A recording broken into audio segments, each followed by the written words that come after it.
Well, hello and welcome to the channel. Once again, it's the most beautiful autumn day, 21st of September, almost the equinox.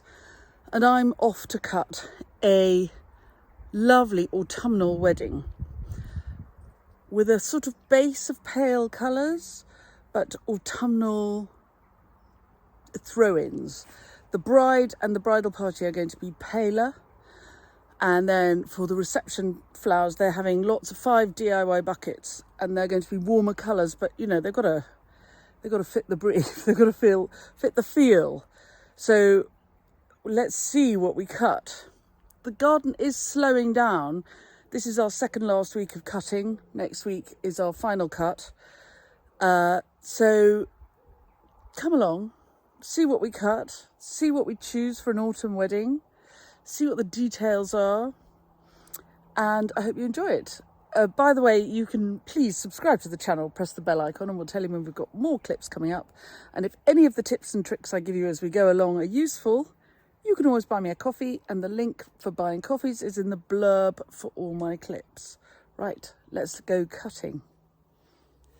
But hang on a minute, I can hear you cry. This is clearly not first thing in the morning. And aren't you supposed to cut flowers first thing in the morning? Well, we're now towards the late end of September, and the dew at night is very, very heavy. And so in the morning, the flowers are very wet.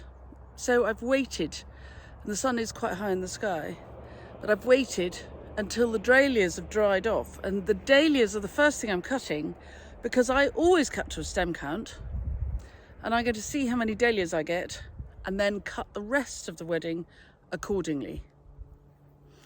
You've got to play the game a little bit. There's a limit to how much you can tell your garden what it will do. At some point you have to allow the garden to dictate terms a little bit.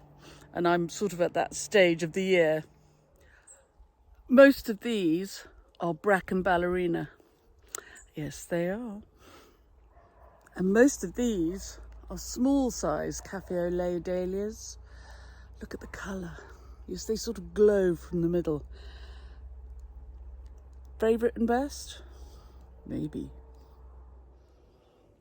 I tend to, if it's hot and it's very sunny outside, I bring things in more quickly than I would otherwise, so that I can get them out of the heat. It's nice and cool in here in the studio.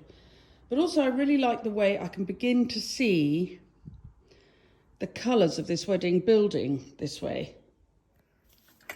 Right, we're all done. Rootle, tootle, tootle, back into the studio. Leave the flower farm for another evening. Cutting more tomorrow. And there we are. It's about 450 stems. I think actually I've secretly overcut a bit, but I like the client. I always like my clients, and I always overcut a bit. But anyway, and I think that will make a very pretty wedding. A bit of bright, because the reception dinner is going to be in the restaurant at the Roth Bar and Grill at Hauser and Wirth in Somerset. And the colours in there are very zingy. They have lots of neon. So we've got some hot colours for those tables. But the bride's asked for a pale, very, very pretty pale, slightly autumnal, slightly berried, slightly silvery bouquet for her and her bridesmaids. So I think we can do that with this mix. There we are. Right, time for the school run. Right, well, it's the next morning, and I've just been out to collect a few sort of last minute details. So I've got some scented pelargonium for the bride and the bridesmaids bouquets, crab apples, because if anything is going to make anything look autumnal, a freshly cut crab apple. It's got to be it. I've made sure to have enough. Most of this will be stripped off, so only that much will go in a bouquet or posy, because they're very heavy, and that's all you'll see. But these side shoots will all go into the buttonholes and the corsages, of which there will be 11. And one more thing which is lovely to cut at this time of year is the ivy is just coming into flower. Now obviously you want to leave plenty of ivy flowers for the bees. It's great forage for bees at this time of year. But these haven't quite come out yet, and believe me, we have enough ivy to sink a battleship. But imagine how attractive that will be in a buttonhole as well as in a posy, and on the, to carry on the idea of meaning of flowers,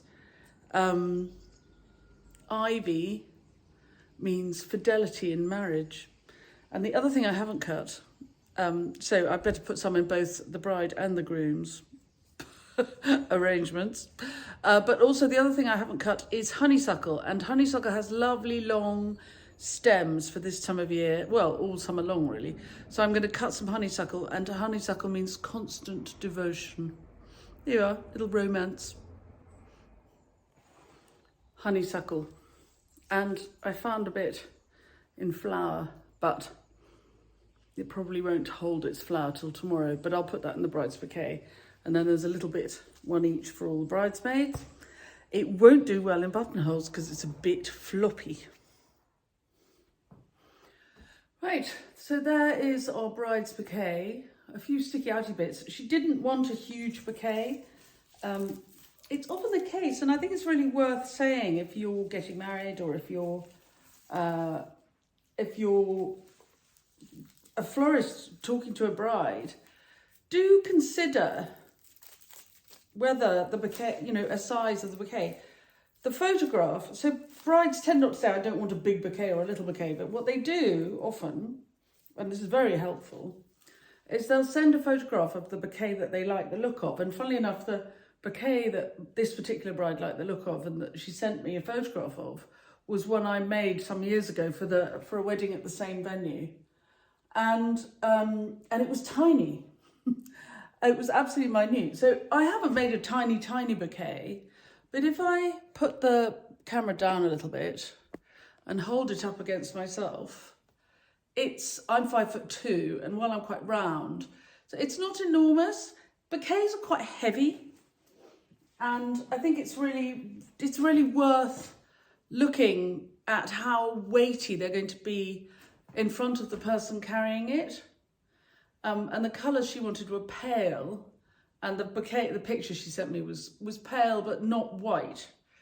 And I have to say, I really love this combination. I think it's a beautiful time of year for it. And there are crab apples, and there's ivy, and there are all sorts of detail around the back underneath.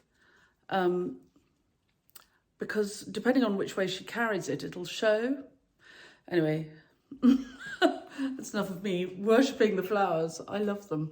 Right, I've made the bride. It's always the slowest thing when you're doing wedding flowers. If you ever talk to a florist, I've gone and put the thing so it's in the wrong place. But if you ever talk to florists about doing that, the bride's bouquet is a sort of like, it's the thing that you've got to make. Once I've made that, I'm very quick. But it's taken me all day, it's 1:30, to kind of rev up to do the bride's bouquet. But I'm very pleased with that, and I hope she will be too. And then this is one of the bridesmaids. Dinky little thing. It's very sweet. I'd have one of these in my house any day of the week. I might carry one round. Just generally in life, be near one. I love a bridesmaid's posy. I think they're gorgeous. And now we're onto the buttonholes, and these look, I have to say, the crab apples have been just incredible this year. Sometimes we hardly have any, but look at that.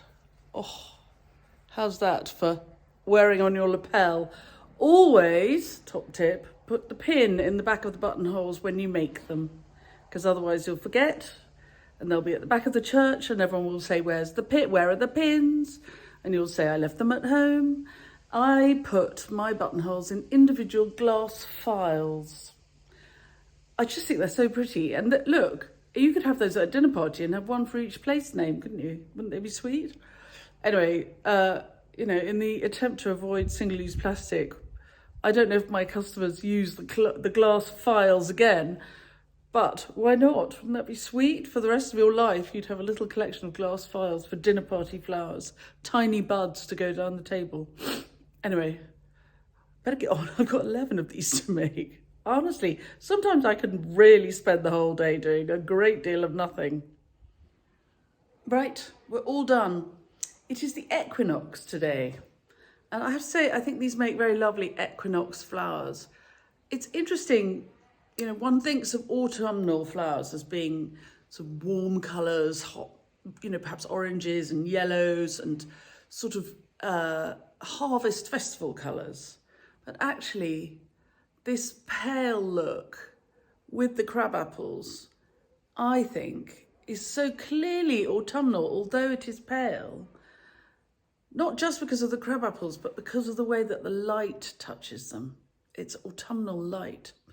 Anyway, there we all are. While I get all poetic, I'd better pack everything up into boxes. I've written a card to my lovely bride because the wedding is tomorrow. She's picking up 5 buckets to make posies for herself, and then these are for her and her bridesmaids and her buttonholes. So I need to explain to her that she's got to keep the water topped up in the bouquets and how to look after everything and how to make sure that everything is really lovely tomorrow, as well, of course, as to wish them a wonderful day and hope they have a really lovely time. Anyway, thanks very much for watching. I do think that what I call a buckets and posies wedding, with the posies, and the buckets are down here, I'll show you in a minute. I do think a buckets and posies wedding is a great way to have a really beautiful wedding with lovely flowers. A bit of a DIY element is always good, and it saves a merry fortune because understandably florists are expensive because their time and their expertise has a value as well. You're not just buying the stems from a florist, you're buying their time and their expertise and, you know, often their advice and support and all sorts. Anyway, I think a buckets and posies wedding is my favourite kind of wedding. So thanks very much for joining me. Please do subscribe to the channel, Tea Cake. Press the bell icon and we'll tell you when we've got more clips coming up. And if any of the tips and tricks I've given you along the way are helpful, then do please buy me a coffee. The link to buying coffees is in the blurbs to all my clips. I will now arrange the buckets and then show you how the buckets look. Do I say it myself? I'm quite pleased with this one. I think there's a thing with florists is they have to like every wedding they do more than the last. And so long as you like every wedding you do more than the last one, you're in business. When you start not liking it, then perhaps it's time to change your focus. But personally, love. Oh yes, honestly, really, I'm in one of those moods. And so here are the buckets, 5 buckets, and it's about 50 stems a bucket. And they'll make lovely posies to go on the tables with these. I think it's pretty. I hope they have a lovely, lovely day. And I hope they really enjoy putting all these together and making some beautiful posies. And I hope they have gorgeous autumn light for their equinox wedding. I do like them when they're boxed up. I do like things that look sort of tidy and organised. Aren't they attractive? That's it myself.